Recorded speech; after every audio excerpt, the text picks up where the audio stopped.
கர்த்தருடைய பரிசுத்த நாமத்திற்கு மகிமை உண்டாவதாக. இன்றைய வசனம் யோவான் 14வது அதிகாரம் 12வது வசனம். மெய்யாகவே மெய்யாகவே நான் உங்களுக்கு சொல்லுகிறேன், நான் என் பிதாவின் இடத்திற்கு போகிறபடியினால் என்னை விசுவாசிக்கிறவன் நான் செய்கிற கிரியைகளை தானும் செய்வான், இவைகளை பார்க்கிலும் பெரிய காரியங்களை செய்வான். அதனால் கூட ஆண்டவர் 2 வாட்டி சொல்கிறார், மெய்யாகவே உண்மையாக. திரும்பி சொல்கிறார், திரும்பி உண்மையா மெய்யா நான் சொல்கிறேன். நீங்கள் விசுவாசிச்சா, என்னை விசுவாசிக்கிறவன், ஆண்டவரால் எல்லாம் முடியும், ஆண்டவர் செய்வாருன்னு சொல்லி ஆண்டவரை விசுவாசிக்கிற ஒவ்வொருவருமே அவர் என்ன செய்தாரோ அதை விட பெரிய காரணம் செய்வாங்க. இது யார் சொன்னதுன்னா ஆண்டவர் தான் சொல்கிறார். அப்போ அவர் நம்மகிட்ட எதிர்பார்க்கறதெல்லாம் விசுவாசம் மாத்திரம்தான். அந்த விசுவாசம்தான். அந்த விசுவாசன்றது ஒரு வரம். அந்த வரம் நமக்கு வேணும். ஒவ்வொரு நாளும் ஆண்டவர்கிட்ட கேட்கணும். நம்ம சின்ன காரியம்னா கூட நம்ம சோர்ந்து போகிறோம், ஒரு வியாதினா சோர்ந்து போகிறோம், பிரச்சனைனா நம்ம சோர்ந்து போகிறோம்.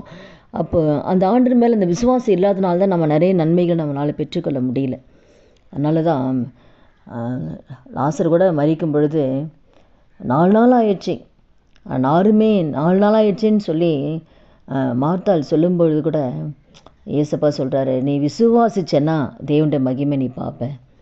அப்போ 4 நாள் ஆகட்டும், 4 நாள் ஆனால் கூட நீ விசுவாசிச்சன்னா அவனுடைய மகிமையை பார்ப்பேன்.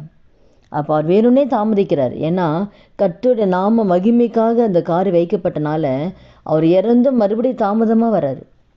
அப்போ தாமதம் வந்தனால தான் கர்த்தர் நாம மகிமைப்படுது.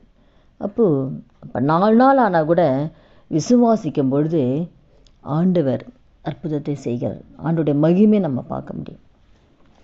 பெரும்பாடுள்ள ஸ்திரீ கூட விசுவாசத்தோடு தான் தொடுறான்.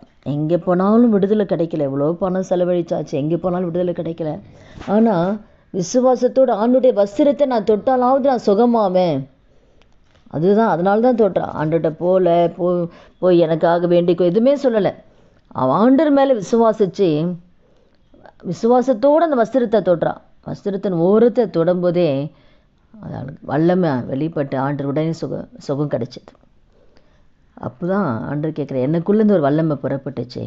அப்போ எப்படி அவள் சுகத்தை பெற்றுக்கொண்டாள்னா விசுவாசத்தோடு தொட்டனால தான்.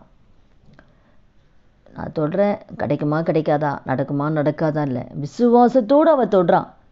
நான் ஓரத்தையாவது வஸ்திரத்தின் ஓரத்தை நான் தொட்டு நான் சுகத்தை நான் வாங்கிக்குவேன்னு அந்த விசுவாசத்தோடு தொட்டுறனால தான் தேவன் அவளுக்கு சுகத்தை கொடுக்குறாரு. அதில் தான் அவர் சொல்கிறார், உன் விசுவாசம் உன்னை ரட்சித்தது, நீ சமாதானத்தோடு போய் உன் வேதனை நீங்கள் சுகமாயிரு. அப்போ நம்முடைய வாழ்க்கையில் கூட அந்த விசுவாசம் நிச்சயமாக நம்முடைய வாழ்க்கையில் ஒவ்வொருத்தருக்கும் வேணும். விசுவாசம் இல்லாதனால் நம்ம நிறைய நன்மைகளை பெற்றுக்கொள்ள முடியாமல் இருக்கிறோம். அதனால் கூட நம்முடைய வாழ்க்கையில் குடும்பத்தில் எவ்வளோ தேவைகள் இருக்கலாம். பிள்ளைகளுடைய திருமண காரியங்கள் இருக்கலாம், ஆசீர்வாதத்துக்குரிய காரியங்கள் இருக்கலாம், பிள்ளைகளுடைய எதிர்காலம், பிள்ளைகளுடைய வாழ்க்கை இல்லை வழி மாறி போயிருக்கலாம். அந்த பிள்ளைகளுக்காக நம்ம என்ன செய்யலான்னு தெரியலையே நம்ம நினைக்கலாம். இல்லை கடன் பிரச்சனைக்காக இருக்கலாம். நம்ம குடும்பத்தில் எந்த பாதையில் நம்ம போனாலும் கர்த்தர் இருக்கிறார், அவர் செய்வார், அவர் மாற்றுவார், அற்புதத்தை செய்வார், எனக்கு தேவையான நன்மைகள் அவர் கொடுப்பார்.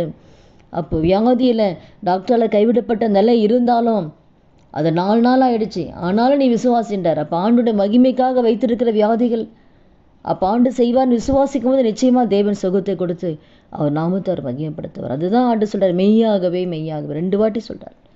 என்னை நம்பினீங்கன்னா, என்னை விசுவாசிச்சிங்கன்னா நான் செஞ்சதை விட நீங்கள் செய்வீங்க.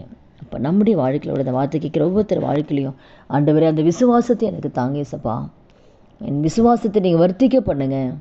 விசுவாசம் இல்லாதனால தான் நம்ம நிறைய சோர்ந்து போகிறோம், முறுமுறுக்கிறோம், கஷ்டப்படுறோம், பாரப்படுறோம். இப்போ எல்லாமே நம்ம குடும்பத்தில் ஏன் பிரச்சனை எல்லாம் நம்ம கவலைப்படுற காரணமே ஆண்டவர் மீது விசுவாசம் இல்லாதனால தான். நம்ம ஜெபிக்கிறோம், ஆனாலும் ஜெபிச்சிட்டோம், ஆனாலும் கர்த்தர் செய்வார்னு அந்த விசுவாசம் இல்லை. ஆனால் திரும்பி புலம்புறோம் பண்ணுறோம். நம்ம ஜெபிச்சாச்சு, கர்த்தர் எல்லாத்தையும் மாற்றுவார், செய்வார்ன்ற அந்த நம்பிக்கை நமக்கு இல்லை.